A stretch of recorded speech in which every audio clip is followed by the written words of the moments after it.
आजचा व्हिडिओ मृत्यूपत्र संदर्भातला. बऱ्याच लोकांना मृत्यूपत्राबद्दल अनेक गैरसमज असतात. तर या व्हिडिओमध्ये आपण हे सर्व गैरसमज दूर करणार आहोत. आपण पाहतो की एखादी व्यक्ती मृत्यूपत्र करतो, तेव्हा तो असा विचार मनामध्ये ठेवून करतो, की त्याच्या मृत्यूनंतर त्याची मालमत्ता, त्याचा घर, फ्लॅट किंवा इतर कुठली संपत्ती असेल, ती योग्य व्यक्तीच्या हातामध्ये जावी. तसेच त्याच्या वारसांमध्ये कोणत्याही प्रकारचे वाद, भांडणं किंवा वादाचे रूपांतर कोर्ट कचेरीमध्ये होऊ नये, या उद्देशाने ते मृत्यूपत्र केलेलं असतं. परंतु अनेक वेळा असं होतं की मृत्यूपत्रामध्ये काही वारसांना जास्त तर काही वारसांना कमी हिस्सा दिला जातो. पण अशा वेळेस भावाभावांमध्ये वाद निर्माण होतात किंवा कुटुंबामध्ये वाद निर्माण होतात.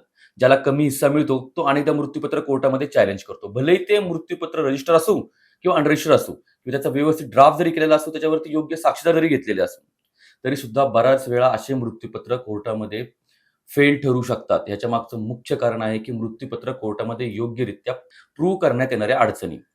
म्हणूनच हा व्हिडिओ आपण मृत्यूपत्र कोर्टामध्ये कसे सिद्ध करायचे आणि मृत्यूपत्र सिद्ध करताना कोणत्या अडचणी येतात या संदर्भात हा सविस्तर माहिती आपण या व्हिडिओमध्ये पाहणार आहोत. तुम्ही अजून आमच्या चॅनलला सबस्क्राईब केलं नसेल तर आमच्या चॅनलला सबस्क्राईब करा. व्हिडिओ आवडला तर लाईक करा, शेअर करा, कमेंट करा आणि तुम्हाला जर आमची अपॉइंटमेंट हवी असेल तर डिस्क्रिप्शन बॉक्समध्ये किंवा व्हिडिओच्या खाली आमची नंबर दिलेला आहे, तुम्ही आम्हाला संपर्क करू शकता.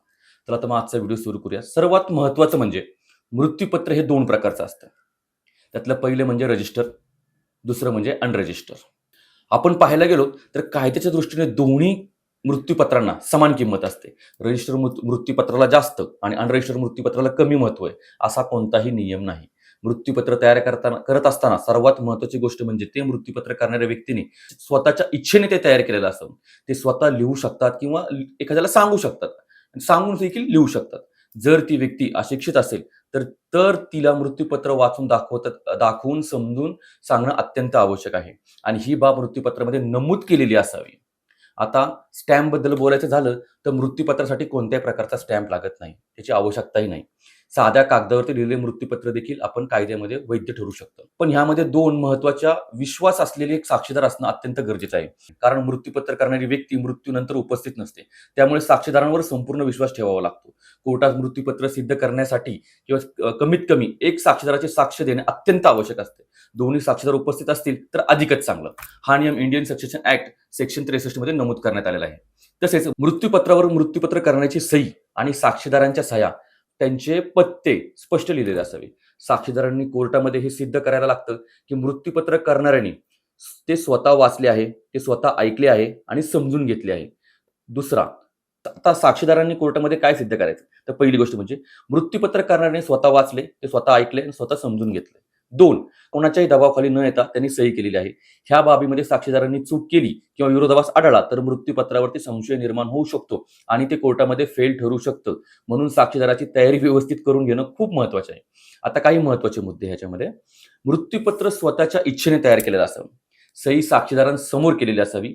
अशिक्षित व्यक्ती असल्यास त्याला वाचून दाखवलेलं असावं. सर्व प्रक्रिया साक्षीदारांसमोर झालेली असावी. आणखी एक महत्त्वाचा मुद्दा, जर मृत्यूपत्रामध्ये नैसर्गिक वारसांना म्हणजे मुलगा किंवा मुलगी काही न देता संपूर्ण मालमत्ता समजा इतर कुठल्या व्यक्तीला देत असतील तर त्यामागे कारण स्पष्टपणे नमूद करणं अत्यंत आवश्यक आहे. नाहीतर कोर्टामध्ये मृत्यूपत्रावरती संशय घेतला जातो. जर या सर्व गोष्टी योग्य प्रकारे सिद्ध केल्या तर मृत्यूपत्र कोर्टामध्ये मान्य होण्याची शक्यता खूप वाढते. पण उलट जर हे सिद्ध झालं की सही साक्षीदारांसमोर झाली नाही, मृत्यूपत्र वाचून दाखवण्यात आलं नाही, दबावाखाली तयार करण्यात आलं आहे किंवा व्यक्ती मानसिकदृष्ट्या सक्षम नव्हती, तर मृत्यूपत्र कोर्टामध्ये रद्द होऊ शकतं. या संदर्भात सुप्रीम कोर्टाचा महत्त्वाचा निर्णय आहे मीना प्रधान वर्सेस कमला प्रधान 2023 ची केस लॉ आहे.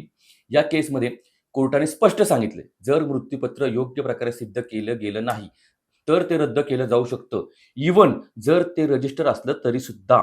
म्हणूनच मृत्यूपत्र तयार करणं जितकं महत्त्वाचं आहे तितकंच ते योग्य प्रकारे सिद्ध होणं हेही महत्त्वाचं आहे.